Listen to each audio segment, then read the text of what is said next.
आले, सर्व कुटुंबीय आलं होतं, ज्याच्या विरोधामध्ये तुम्ही लढलात ते सुद्धा एकत्र आले होते?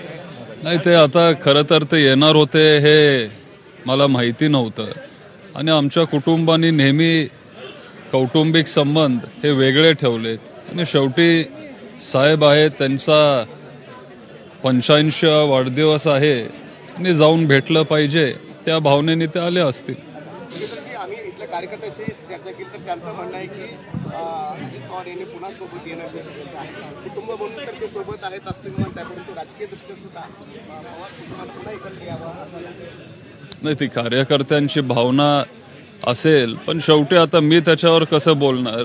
जे आपल्या पक्षाचे सगळे जे ज्येष्ठ नेते आहेत, जे त्यांच्या पक्षाचे ज्येष्ठ नेते आहेत, ते ठरवतील.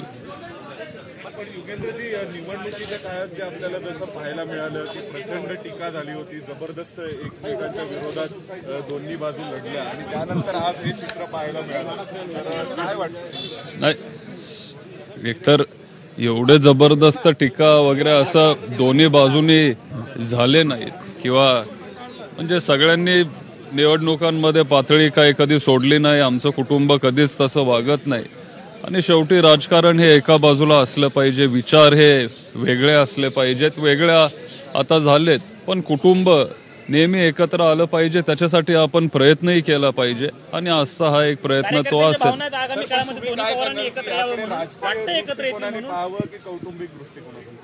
काय काय काय नाही, कौटुंबिक 100% कौटुंबिक भेट आहे, बाकी काही नाही. एक महत्वाची गोष्ट, ज्यावेळेला दादा काकी सगळेजण आत आले होते नेते, त्यावेळेला रेवती आणि सदानंद सुळे हे मात्र आत नव्हते, ते घराच्या बाहेर हॉलच्या बाहेर थांबलेले होते.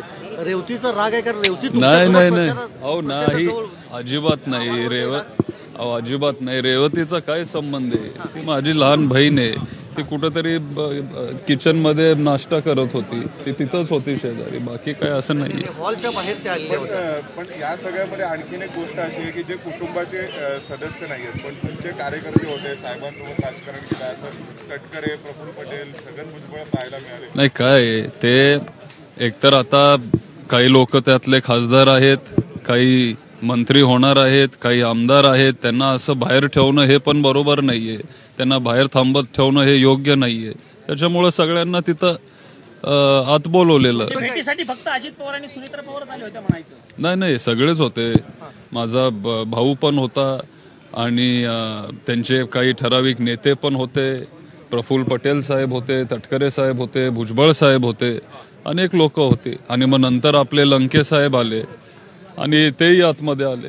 पण साहेब, दरवेळी एक मोठा सण असायचा संपूर्ण पाडवा, तो पाडवा, आणि यावेळी तो पाडवा एकत्र साजरा झाला नव्हता. नाही काय कार्यकर्त्यांना तिकडे भेटतोय. नाही काय की पहिल्यांदा असं झालं की पाडवा आणि इलेक्शन हे एकाच वेळेला आलं आणि त्याच्यामुळे एखाद्या वेळेस ते त्यांना वेगळं करावं असं वाटलं, ते त्यांनी केलं असेल.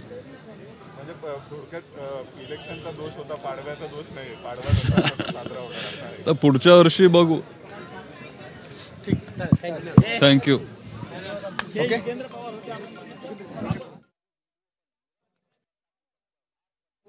अशा पद्धतीची प्रतिक्रिया